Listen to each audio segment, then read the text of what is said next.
Olá, meu nome é Antônio Caruzuco, sou médico ortopedista e esse é o canal O Paciente.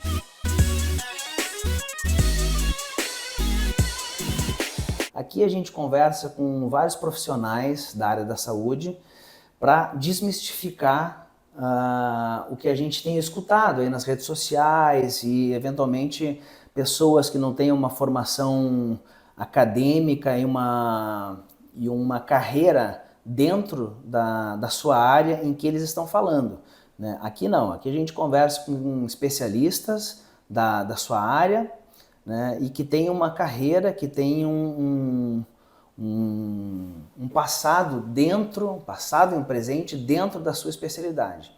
E aqui nós estamos com a fisioterapeuta Larissa Marques, e ela fez a sua formação em fisioterapia, e a gente vai perguntar como é que foi a tua formação, Larissa, dentro da fisioterapia. Olá, tudo bem? Na fisioterapia, então, eu me formei em 2008, né, no final de 2008. Em 2009, eu fiz uma prova para entrar em fisioterapia cardiorrespiratória. Fiquei 2 anos, fiz a residência em cardiorrespiratória, tanto adulto quanto pediátrico. Passei por todos os setores dentro do hospital. Para quem não sabe, a cardiorrespiratória é uma especialização dentro da fisioterapia que a gente trabalha mais dentro do hospital, tá? É mais comum dentro do hospital, mas também tem como a gente trabalhar em consultório, tem como trabalhar em clínica, tá? De reabilitação cardiovascular. Mas eu sempre fui mais para a área da reabilitação pulmonar mesmo, tá? Dentro do hospital. Dentro do hospital, eu descobri que eu gostava de trabalhar mais em UTIs. Então, eu fiz também uma especialização dentro desta área de formação em terapia intensiva. Então, hoje, eu também sou especialista em terapia intensiva, né? Para quem não sabe, o fisioterapeuta, depois de formado, durante a faculdade a gente passa por diversas áreas, assim como o médico também, né? Depois que o médico se forma, tem que fazer uma residência. Então, é mais ou menos parecido isso com o fisioterapeuta, né? Quando a gente se forma, a gente meio que já fez a aula prática em quase todas as áreas, mas depois a gente precisa se aprofundar naquilo que a gente gostaria de realmente trabalhar. No meu caso foi cardiorrespiratória, mas hoje pelo MEC eu acho que são 15 áreas de especialização que nós temos reconhecido, né, dentro da fisioterapia. Então eu acabei indo trabalhar daí em hospitais, trabalhei mais em UTIs mesmo durante todo este período, mas quem trabalha em hospital, principalmente dentro da UTI, a gente acaba acompanhando diversas patologias, né? Então, chega pra gente pacientes neurológicos, pacientes com problemas pulmonares, cardiovasculares, e às vezes é um combo de tudo isso. Então, também a gente começa a estudar também essas outras patologias para a gente conseguir resolver a fisioterapia, a reabilitação e ajudar este paciente, né, conforme a demanda. Então, por exemplo, na fisioterapia, dentro da fisioterapia, tu acabou fazendo a faculdade, que eram quantos anos? 5 5 anos. anos de faculdade. E aí depois tu fez a pós-graduação, uma especialização dentro da parte cardiorrespiratória. Isso. A gente Mais tem, 2 anos. nós pacientes, a gente tem uma impressão meio leiga, né, de que a fisioterapia seria só para tendão, só para quem operou o joelho, só para quem tem dor nas costas. Então a fisioterapia ela é muito mais do que isso. Muito, muito mais. O fisioterapeuta ele trabalha em quase todas as áreas da saúde, inclusive na prevenção da saúde, né? Na prevenção, na manutenção e na reabilitação propriamente dita. Esta área que todo mundo está mais acostumado a achar que o fisioterapeuta só trabalha com isso é a traumato-ortopedia, né? Mas essa é uma das áreas da fisioterapia.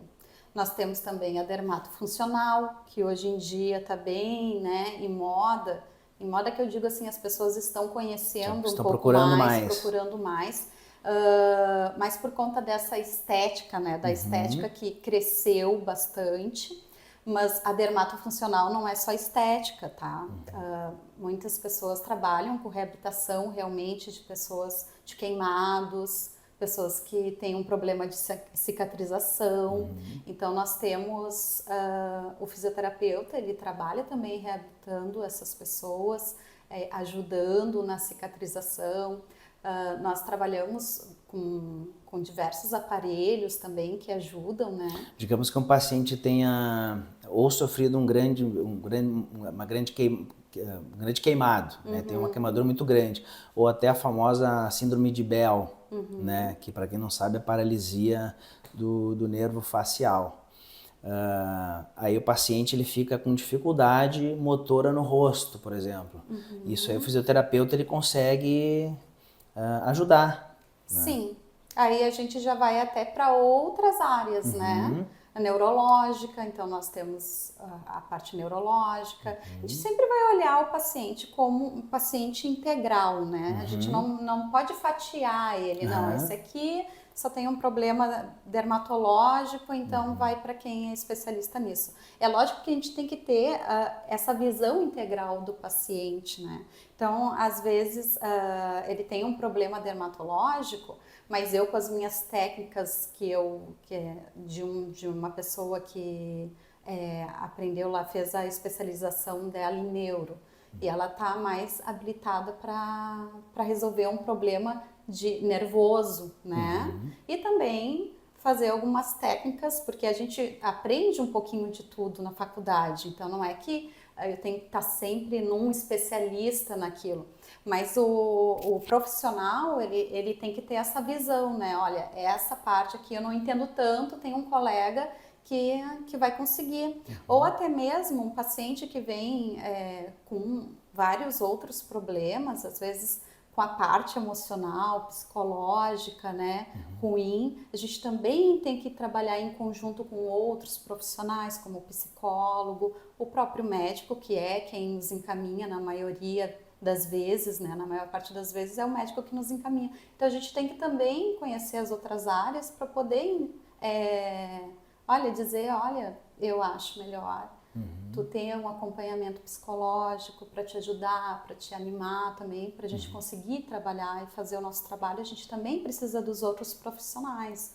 Isso é muito importante. E dentro da fisioterapia, tu estava falando que a tua formação, né, tu acabou se formando e indo para a área de intensivismo, né? Intensivismo, né, é o que para o paciente leigo, né, é o paciente que vai para a UTI, né? Então ele tem alguma complicação assim mais sistêmica, mais grave, que acaba levando a gente, até nós pacientes leigos, a gente tem uma ideia mais ou menos do que é a UTI, né? Mas eventualmente o paciente na UTI, o que aparece na UTI assim que é utilizado o fisioterapeuta, né? O que por exemplo, alguma parte respiratória, alguma parte motora, alguma parte que ajudaria, por exemplo, um paciente, ele está na UTI, grande parte dele, quase 100% deles está acamado, né? Às vezes eles estão entubados, às vezes eles estão com medicação muito forte ali para manter a pressão arterial, né? Então eles estão ali meio que sem se mexer, né? Eventualmente, se ele estiver entubado, ele nem está usando a sua própria respiração, digamos assim, ele está usando a respiração mecânica. Perfeito. Né? E aí, onde é que entra o fisioterapeuta nessa parte? Tá. Então, agora na pandemia, né, essa pandemia que passou, eu acho que ficou... pandemia de Covid, né? Isso, a pandemia de Covid. Deu para a gente ter uma ideia assim, do trabalho do fisioterapeuta dentro da UTI, que realmente as pessoas... Desmistificou um pouco Isso, assim. as pessoas não conhecem, elas ficam assim, mas eu não sabia, né, que o fisioterapeuta fazia isso, eu desconhecia. Então, o que acontece? Os pacientes que estão em terapia intensiva, na sua grande maioria, eles precisam de uma ventilação mecânica, tá? Ou precisaram já da ventilação mecânica, ou podem precisar a qualquer momento, né? Então, o fisioterapeuta, ele estuda muito sobre ventilação mecânica, toda a mecânica respiratória, porque o pulmão ele também precisa muito dos músculos. Sem músculo a gente não consegue respirar. Então a gente tem técnicas também para higiene brônquica. E a gente tem técnicas para fazer testes para ver se esse paciente vai precisar ser entubado, se esse paciente já pode ser extubado ou não. Nós vamos auxiliar na intubação, auxiliar na extubação. Muitas vezes é o fisioterapeuta que extuba. Enfim, toda essa parte da respiratória é o fisioterapeuta que acaba indo. Claro, quem decide se vai entubar ou não é o médico, quem decide se vai extubar ou não é o médico, mas a gente trabalha em conjunto com o médico, fazendo testes diariamente com o paciente para saber se pode ser ou não. E também no desmame respiratório, né? A gente fala desmame tudo que para medicamentos e também para ventilação mecânica, né? Então o paciente está em ventilação mecânica, está precisando de um aparelho para poder respirar, né? Para empurrar o ar lá para dentro do paciente, ou porque ele tem algum problema neurológico, ou por medicamento, né? Porque foi sedado e vai precisar de ventilação mecânica. Ou por algum problema pulmonar mesmo e que precisa de antibióticos e tudo mais, e é melhor ele ficar em ventilação mecânica. Então, a partir do momento que ele foi entubado, a gente já vai começar a estudar o desmame desse paciente, porque conforme o tempo que ele ficar em ventilação mecânica, também pior é para o paciente. pior, ele pode pegar infecções, né? Quanto mais aparelhos ele estiver, ou medicamento, ou furo, né, no paciente, é uma área de contaminação. Quanto mais coisa artificial tiver no paciente, Isso. pior é para o paciente. Pior é para o paciente. É claro que a gente sempre vai fazer o custo-benefício. Sim, às vezes é necessário. É necessário. Então, mas a gente está sempre com esse pensamento de fazer o desmame, né? E claro, a parte motora também é uma parte importante, porque a parte motora, tu diz o braço, perna... Isso, a gente faz mobilizações. Como que faz, né? O paciente está em coma ou induzido, ou porque está em coma mesmo neurológico. Então a gente vai lá e vai fazer um exercício passivo no paciente, né? O que é o passivo? É o fisioterapeuta que vai fazer todos os movimentos pelo paciente. É qualquer movimento? Não é qualquer movimento. Tem diversos tipos de movimentos que ajudam no neurológico também no paciente, né? E isso tem que ser com uma certa frequência também, para ele não perder tanta massa muscular. Então, a gente ajuda nessa parte. E também com outros, mas ele não está entubado. Precisa fazer algum exercício respiratório? Sim, a gente faz, temos algumas práticas, alguns exercícios que também ajudam, porque toda pessoa que está em cima de uma cama, mesmo que ela não esteja totalmente inerte nessa cama, ela vai precisar de exercícios respiratórios, porque não está se movimentando, né? Não está fazendo esse coração bater um pouquinho mais forte, porque a partir do momento que a gente senta, levanta, caminha, a gente consegue um condicionamento. Agora, quem está acamado, mesmo quando a gente fica doente, pega uma gripe, está em casa, a gente já sente, né, esse cansaço. Se a gente fica um pouquinho na cama, a gente já perde massa muscular. Então, também perde massa muscular daqueles músculos que são respiratórios. Então, é muito importante a fisioterapia dentro dessa área para isso. Nós somos muito ativos para os pacientes, né? Praticamente todos os pacientes que vão estar internados na UTI, o fisioterapeuta vai ter que atender. E, eventualmente, esse paciente ele acaba se recuperando, né? Ele acaba tendo alta da UTI, eventualmente ele vai para o quarto, e aí no quarto ele também vai receber acompanhamento fisioterápico, né? Isso. E provavelmente esse acompanhamento fisioterápico não é exatamente o mesmo da UTI. Né? Porque o paciente daí, para ele ter alta, ele já vai ter que estar mais ativo. A gente já pode fazer uns exercícios fora do quarto, ele já não vai ter nenhum aparelho, né? Se não for um quarto de semi-intensivo, que a gente diz, né? Um paciente que precisa do ventilador cronicamente. Eu já caminhei muito em hospitais, no corredor, com paciente com ventilação mecânica. O paciente está super bem, só que ele não consegue fazer o desmame, né? Ou porque tem algum bloqueio nervoso mesmo, neural, que não consegue respirar sozinho e vai necessitar ficar com um ventilador mecânico. E não é por isso que ele vai ter que ficar deitado o tempo todo, né? A gente tem que colocar os outros músculos deles a funcionar. Sim. Então, também acontece. Então, aquele passeio que a gente costuma ver dentro do hospital, assim, tem alguém sempre do lado do paciente passeando, não é um passeio, aquilo lá é um tratamento. É um tratamento. Aquilo é um tipo de tratamento, só que é um tratamento fisioterápico, realizado dentro do hospital. E às vezes a gente até sobe escadas, desce escadas, a gente pergunta para o paciente como que é a casa dele, se ele tem que subir alguma escada ou não. A gente trabalha muito com a orientação, né? Existe um protocolo, então. Existe um protocolo. Não é uma adivinhação, então. Não, tá. não, Isso não existe, então. Existe. Tá. E existe também uma anamnese, né? Um estudo sobre isso, né? A gente conversa com o paciente, a gente verifica o que ele está precisando mais, qual é o nível de força dele, o que ele consegue fazer, o que ele conseguia fazer antes de ir para o hospital, que isso também é importante. Às vezes a pessoa já tinha algumas limitações antes mesmo de internar, né? A gente sabe até que ponto a gente vai conseguir.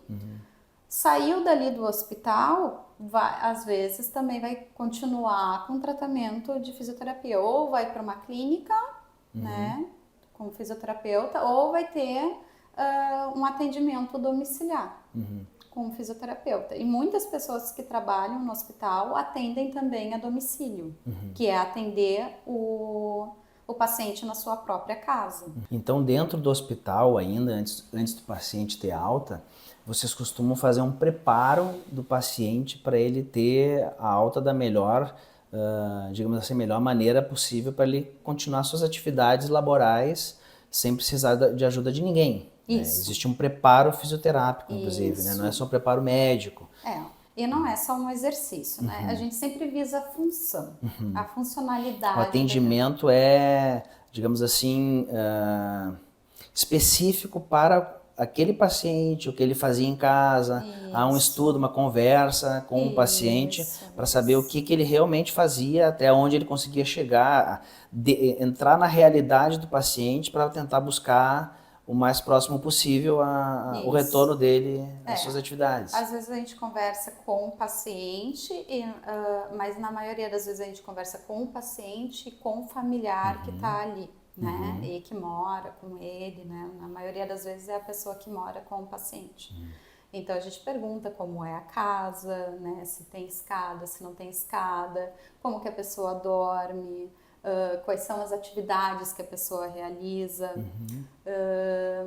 enfim, se está numa idade ainda que trabalha, qual é a profissão, como que precisa fazer isso, né? E a gente tenta fazer da melhor forma possível que ela volte como ela estava antes de ir para o hospital. E esse acompanhamento, né, você estava falando sobre eventualmente o paciente ele não sai, dependendo da internação que ele teve, ele não vai sair perfeito como ele entrou com uma patologia eventualmente grave, ele ficou sei lá quanto tempo dentro de uma UTI, ou fez uma cirurgia eventualmente ortopédica, uma cirurgia cardíaca, né, e ficou tempo na UTI, ficou acamado e tal. E aí o tratamento de reabilitação dentro do hospital, ele às vezes não é suficiente, né, para deixar o paciente tinindo nos cascos, digamos assim, né? E eventualmente ele precisa de um acompanhamento fisioterápico, né, fora do hospital. E tu estava dizendo que ele pode fazer isso numa clínica, né, ou ele pode fazer dentro da casa dele. Né? Existem atendimentos. Então, não precisa, por exemplo, a gente tem uma ideia, né, os pacientes, né, nós leigos, né, no assunto, não precisa fazer fisioterapia, por exemplo, de reabilitação naqueles lugares que tem todos aqueles apetrechos, cordinha e tal. Não precisa, eu posso fazer na minha casa. Então, existe isso? Claro. E tem benefício isso? Tem muitos benefícios. Aliás, tem, acho que mais benefícios do que tu ir a uma clínica, dependendo da tua patologia. Porque em casa, o fisioterapeuta ele vai poder te treinar para fazer as coisas que tu tá ali no teu ambiente. Então, Pode usar o ambiente. pode usar o ambiente, né? Eu tenho uma dificuldade para levantar da minha cama. Vamos lá na tua cama, vamos ver como que tu tá levantando da cama, né? O colchão é duro, é mole. Então, eu dentro de uma clínica, eu não posso fazer isso, né? Se eu vou na casa do paciente, já consigo. Eu consigo ver como que é a realidade dele, né? Com que ele tá travando a guerra ali todos os dias. Posso aconselhar com outras coisas, até com quem mora, né? Como que pode auxiliar no banho, para as tarefas mais simples, né? Tem muitas pessoas que tiveram AVC e ficaram com essas dificuldades. Então é muito mais fácil quando a gente vai na casa do paciente e a gente vê, olha, esse teu armário, ele está muito alto agora, né? Vamos ver se a gente consegue baixar o armário, ou se a gente consegue alguma outra ferramenta ali, um banquinho, uma coisa que ele consiga subir para alcançar, para ter essa independência, né? Não sair tão dependente do outro. Então, eu acho que trabalhar na casa, a domicílio, nesse quesito ajuda muito mais do que o paciente vir até a clínica. E eu não sei como é a realidade dele, né? Ele pode me contar, mas só olhando para saber. Sem falar que está em casa, né? Sem Não falar precisa, no conforto que está em casa. Eventualmente o paciente fala, hoje em dia, né, a gente tem que pensar em tudo, né? Inclusive em custo, né? Custo disso, custo daquilo, né? Existe o custo, eventualmente, de um profissional que vai em casa, mas existe o custo também de ter que ir até a outro lugar, né? Eventualmente, a própria clínica fisioterápica, que a gente tem que o paciente tem que ir, né? Ele tem que se deslocar até o local, né? Isso já é um custo. Provavelmente um paciente que se beneficiaria, de repente, de um atendimento domiciliar, ele pode ser um paciente idoso, né? E aí ele teria que ter o custo, entre aspas, de ter alguém junto com ele, né? Para ir até lá. É um custo de tempo, né? Então já tem o deslocamento de ida e tem o deslocamento de volta, né? Isso às vezes não é colocado no papel, né, em relação ao custo, né? E o atendimento domiciliar, nós estamos falando de idoso, né? Tu acha que de repente só um idoso se beneficiaria no atendimento domiciliar ou qualquer Não, tipo? qualquer pessoa, inclusive pessoa que não tenha nenhuma patologia, mas quer prevenir, né, as suas patologias. O fisioterapeuta, ele também faz exercícios de prevenção, né? Então, ele também pode fazer pilates, né? O pilates tem várias outras profissões que também podem fazer. Mas o fisioterapeuta, ele pode também estudar pilates e também ir na casa da pessoa para fazer esse tipo de exercício e outros também de coordenação, Por exemplo, alongamento. por exemplo, digamos que eu operei o joelho, assim, fiz uma cirurgia de ligamento cruzado, uma fratura no tornozelo, ou até uma fratura na coluna, uma cirurgia, tá? Hernia inguinal, entende? Qualquer pessoa pode ter em qualquer Eu posso fazer uma idade. fisioterapia, porque às vezes o cirurgião do joelho, ele me manda, agora tu vai ter que fazer uma fisioterapia para fazer esse joelho dobrar, para começar a ter um pouco mais de propriocepção, força. Isso aí a gente consegue fazer domiciliar. em casa, consegue, tá? O que não dá para ser algo agudo, agudizado, se eu não tiver os aparelhos para isso, tá? Porque existe um período que a gente não pode fazer exercício ainda, dependendo do problema ortopédico ou traumatológico. Então, tem algumas pessoas que fazem cirurgia e já tem que começar essa mobilização.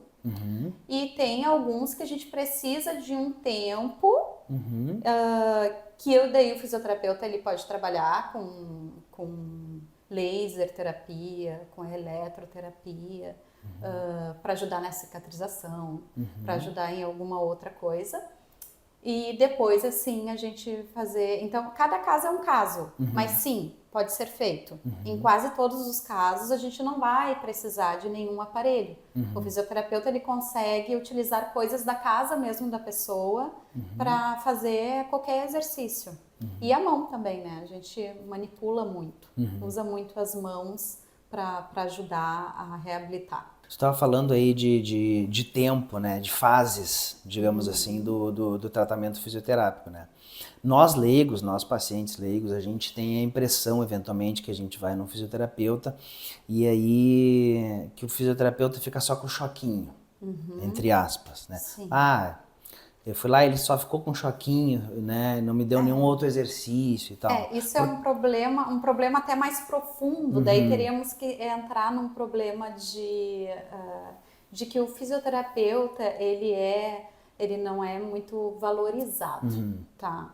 E aí a gente entra numa outra discussão que é essa baixa remuneração, e principalmente dos convênios, tá? Um tempo atrás era muito ridículo, assim, R$7 a hora, tá? Isso eu tô falando alguns anos atrás, eu não sei se melhorou ou não melhorou. Mas daí o que acontecia?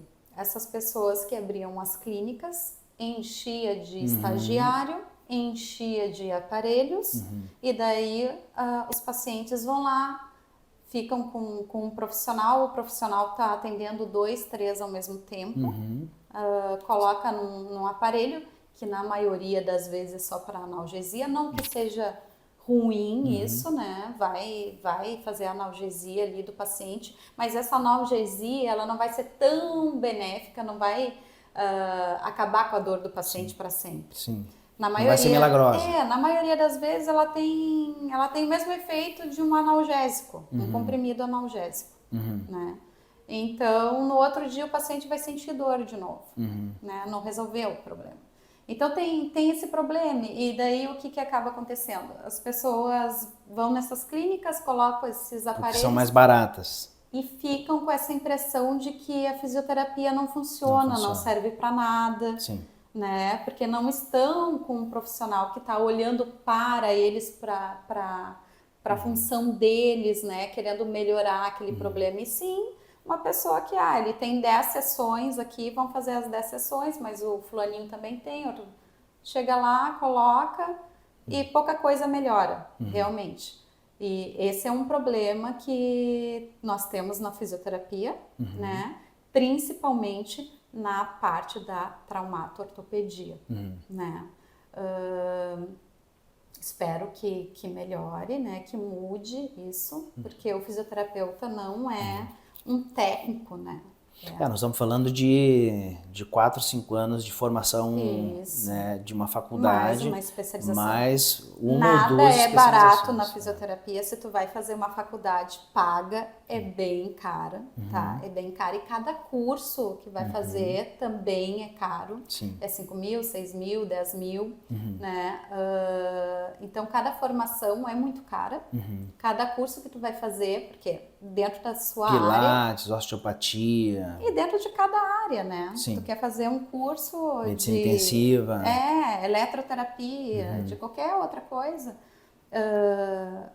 É caro, né? Tu paga muito caro para isso e depois tu não tem o retorno.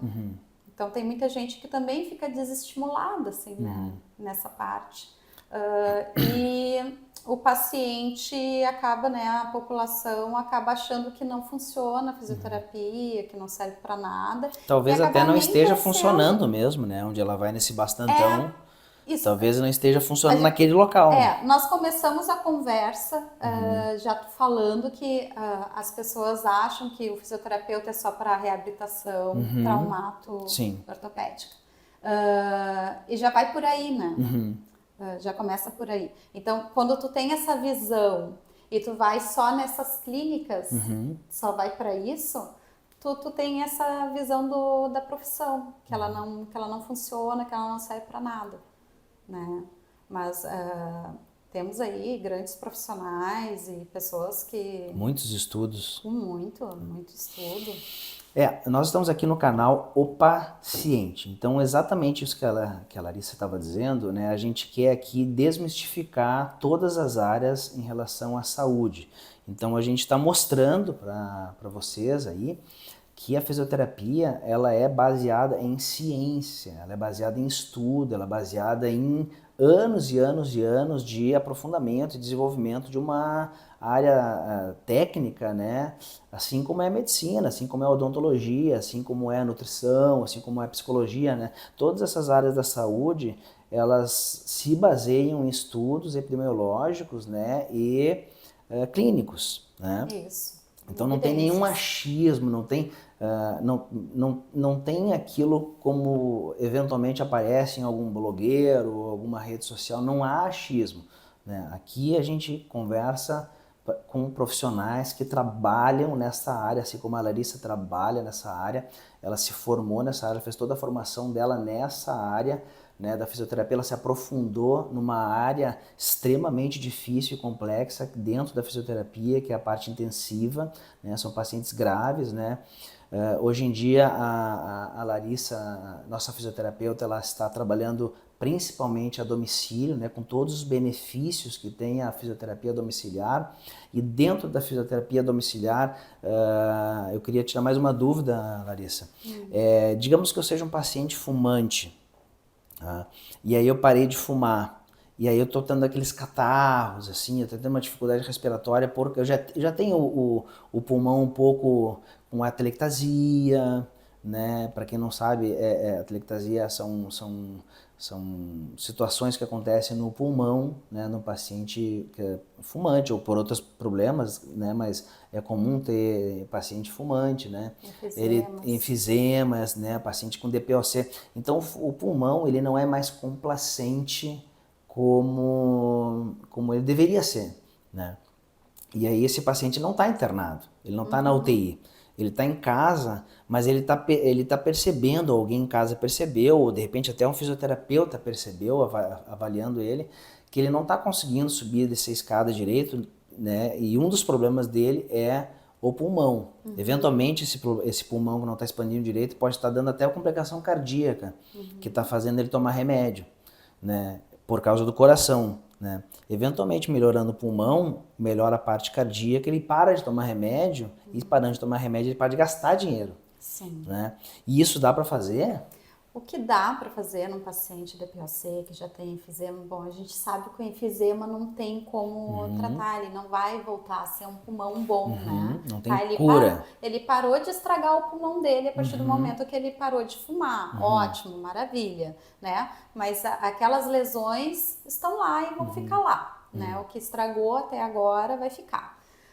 Mas a gente consegue fazer exercício para higiene brônquica. E o que é muito, muito importante dizer é que esses pacientes a gente precisa aumentar a resistência deles, a força muscular e a resistência. Como que eles conseguem fazer as coisas, porque eles vão se sentir cansados a qualquer coisa, né? Pega ali, caminha até a cozinha, já cansa. Então, o que a gente precisa fazer? Uma reabilitação para eles, para aumentar essa resistência de força. Então a gente treina muito os grandes grupos musculares, tá? Principalmente o quadríceps. A gente vai fazer um treinamento de força mesmo, para aumentar essa massa muscular e fazer também caminhadas, claro, tudo isso supervisionado, né? Isso a gente vai estar vendo frequência cardíaca, vai estar vendo a saturação do paciente, né? Vendo a pressão arterial dele com controle. Não tem como, eu tenho esse problema e agora eu vou sair a correr por aí para aumentar a minha resistência porque a minha fisioterapeuta falou. Não, isso tem que ser supervisionado pelo fisioterapeuta, né? Tem que ser controlado, porque esse paciente, ele também tem uma resistência maior à falta de oxigênio. Então, ele já está acostumado a ter uma baixa oxigenação no sangue, né? Só que a qualquer momento pode ter ali um colapso, né? E ele ter uma parada cardiorrespiratória. Então, a gente tem que estar atento a isso e aos poucos aumentando a força desse paciente, aos poucos reabilitando ele para ele conseguir fazer mais coisas. Tu compreende que não é o pulmão que está ficando melhor, e sim o paciente está pegando mais ferramentas no corpo dele, criando mais estratégias para conseguir continuar fazendo as suas atividades de vida diária, né? Conseguindo fazer as coisas sem sentir tanta falta de ar ou cansaço. Clinicamente ele melhora. Clinicamente ele melhora. Bom, então aqui a gente conversou com a Larissa Marques, né, nossa fisioterapeuta, aqui do nosso canal O Paciente. Nós temos o patrocínio da Clínica Solar, especialidades médicas, e a Larissa é a fisioterapeuta da Clínica Solar, né? Ela atende basicamente e principalmente a domicílio, né? Faz um atendimento personalizado, como ela falou, e o atendimento é personalizado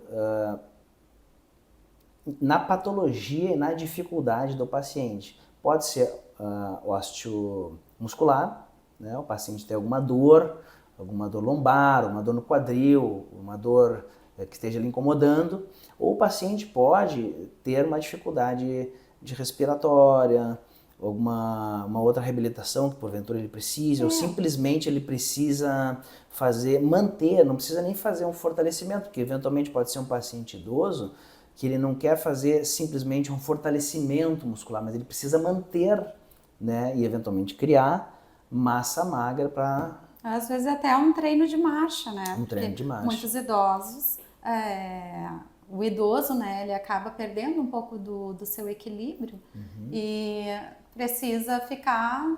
Nós temos duas fases de marcha, né? Aquela de apoio e a de balanço. Basicamente é isso. Então, de balanço, o pé está em cima e de apoio o pé está embaixo. Então, o idoso ele vai estar com os dois, ele vai tender a estar com os dois pés no chão. Então, ele vai fazer a cadência da marcha, vai diminuir, esse pé já não vai levantar tanto, então o que vai acontecer? O idoso vai cair, né? Porque qualquer obstáculo para ele já é muito grande. Então, acaba caindo e às vezes uma queda pode levar até a óbito o paciente, né? Porque quebra, fratura, é mais fácil de fraturar paciente idoso. E fratura em idoso fratura em idoso, o que acontece? Vai para o hospital, às vezes tem que fazer uma cirurgia de correção e acaba pegando uma infecção, às vezes até pulmonar, e acaba indo a óbito. Então, o fisioterapeuta ele também trabalha muito com os idosos, principalmente essa parte de marcha, né? A gente quer aumentar a velocidade dessa marcha para que ele comece a caminhar melhor, né? Então faz esse treino de marcha para que ele tenha mais equilíbrio, trabalho de equilíbrio. Então, às vezes coisas simples a gente acha assim, não estou precisando de uma fisioterapia, mas poxa, já caiu uma, duas, três vezes, alguma coisa está acontecendo. Qual é o profissional que pode me ajudar? É o fisioterapeuta. O fisioterapeuta vai treinar a marcha, vai ver o que está acontecendo ali, qual é o desequilíbrio que está acontecendo nessa marcha, se é falta de força, se é falta de equilíbrio, se é às vezes um problema de visão, um problema de audição e esse paciente precisa ser encaminhado para um outro profissional. Então tudo isso a gente vai fazer a avaliação. Tá bem, então aqui a gente conversou com a nossa fisioterapeuta Larissa Marques. Sigam o nosso canal, O Paciente, e sigam a Clínica Solar Especialidades Médicas no Instagram. Obrigado por hoje.